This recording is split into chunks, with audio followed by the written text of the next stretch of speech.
See. Okay, hey guys, what's up? It's your boy Mr. MJ coming at you, nice, fresh, and hot. I'm talking about how to make a hyperlapse. I made one this week. This week's vlog, you can see right here, I made a hyperlapse. There are some things that I would want to tweak about the one that I made, but I just wanted to show you guys how I cleaned up my last one. The last one that I made looked like this. Before you start the picture, you find a place on the thing that you're taking a picture of and do your best to make sure that that spot is there the whole time. It's that you focus on that one spot. Like on the lamp, I made sure that the center focus point was on the light bulb in the lamp. And how I made sure to do that is that on the inside of my camera, I use a DSLR. So on the inside of the viewfinder, there is focus points on the screen, on the glass. And I made sure that the middle focus point was always on the light bulb. The key to really smoothing it out is to make sure that you have a singular point that you focus on with each photo. Some people say that to use a tripod to make sure that the height is the same. I say that as long as you feel like you come up to the same spot when you take the camera up to shoot.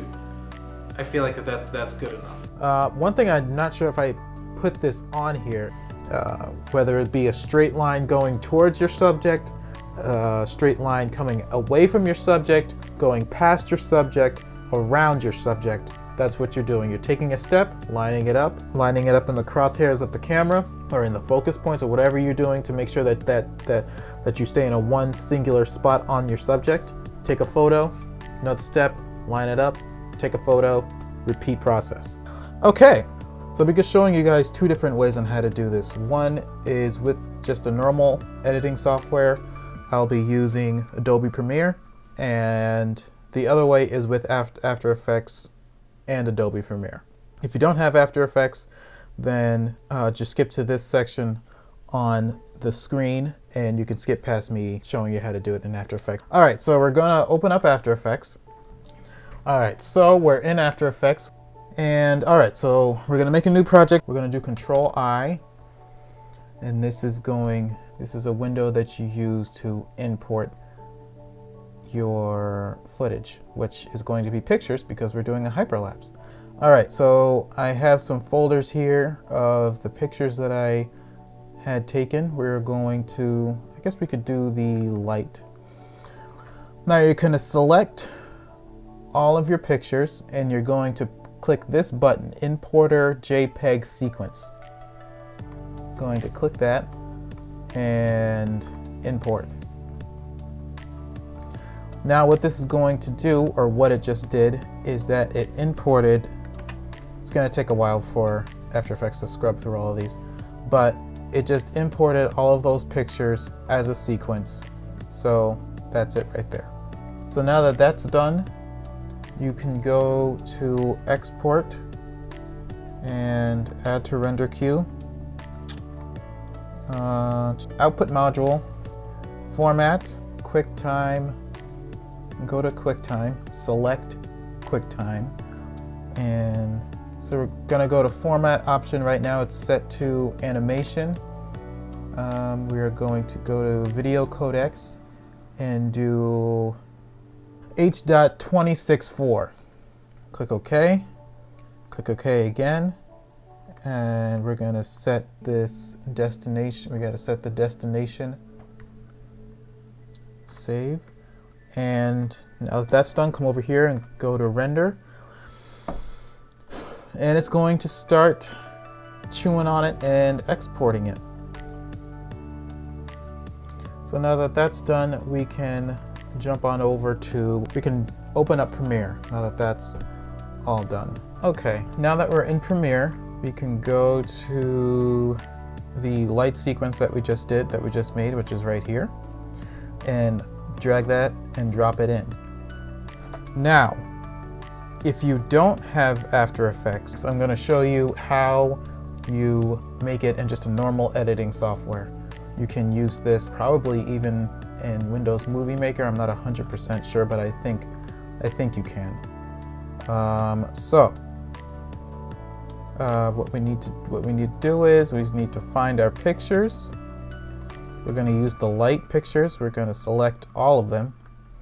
And you know what? I might just import the folder because it'll be neater that way. I don't have to make another bin for it.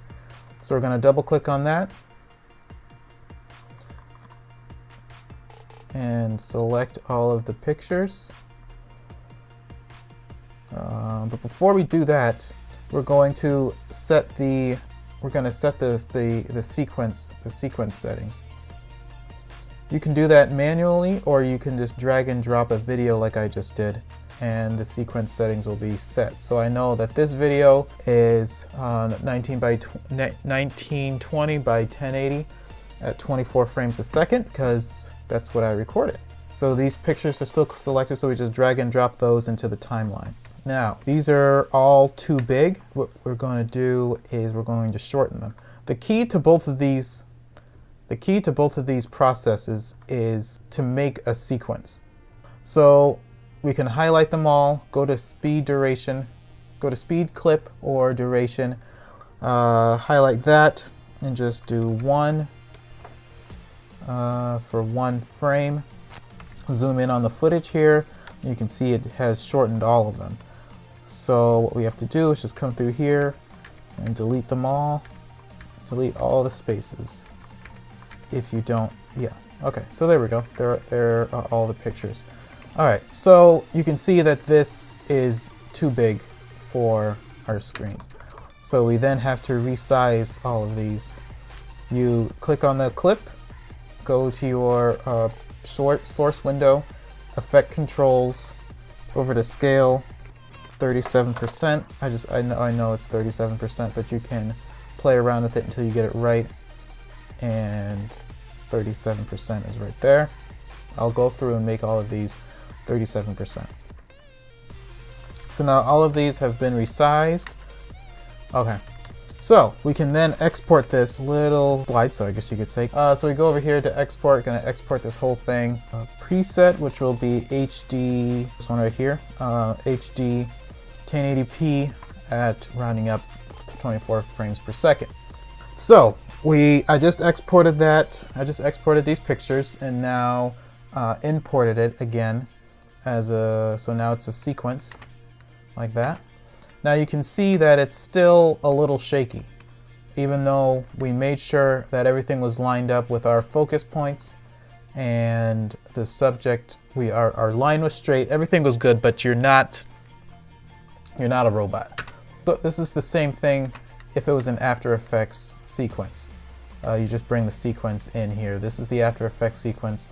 This is the one I just made. So they both pretty much look the same. Let me bring them closer together so you can see. So they pretty much look the same. So so since it's a little shaky, we're going to add some warp stabilizer. So go over here to your project window and go over to effects. I just search warp stabilizer because it's easier to find. I know the name of it, so I just bring it over and drop it down. Now you may get this error message. Okay, so you're going to get this error message because these two clips their dimensions don't match the sequence settings.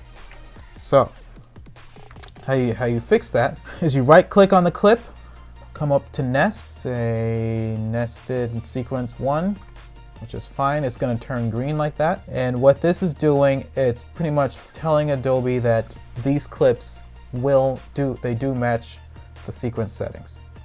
So then you can take your warp stabilizer and drop it down on there. So you could have just left it without the warp stabilizer. I'm going to turn warp stabilizer off of these two clips, and so you can see it. Okay, warp stabilizer is off. It looks fine. It is shaky, but you could get away with just saying you're done right there. But I think it could be a little bit smoother. So we're going to enable warp stabilizer. It's going to push it in a little bit and smooth it out. Now, right now I have those set to about 1% smoothness. I find that if you do anything higher than 10, it starts to look funny and starts to look a little wonky. So we're gonna just set this to 8 so you can see what I'm talking about. I know I said anything higher than 10, but I found that 8 was even a problem. See, we're getting kind of a boat kind of swaying effect here. I don't know why. It turns right there. It's not straight anymore, and then it tries to straighten out again. I just set it to 1% smoothness, and that seemed to take away that and smooth it out a lot. So yeah, I hope you guys are able to learn something from this. I was able to explain it. I'm very pleased with how these turned out. I can't wait to actually use them in some projects. All right? Take it easy, y'all.